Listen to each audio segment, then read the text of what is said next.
Hello guys, good afternoon. Ito ang ulam namin ngayon guys. Nagluto ako ng tinolang isda. See? Wow, presko pa ng isda guys.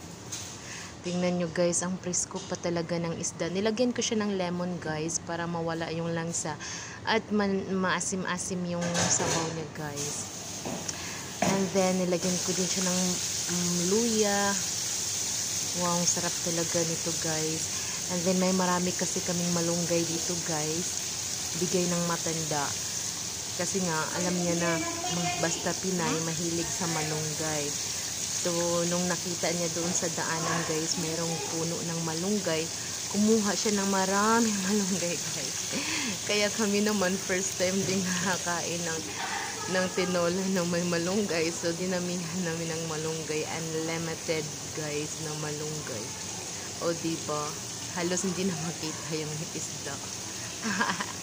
Dito kasi sa ibang bansa guys, halos manok lang lagi ang kinakain namin guys.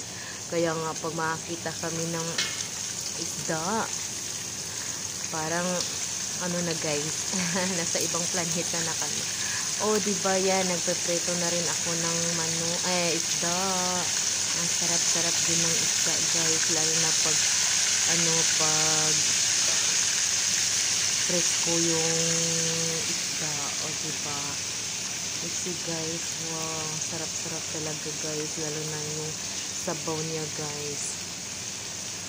Thanks for watching guys.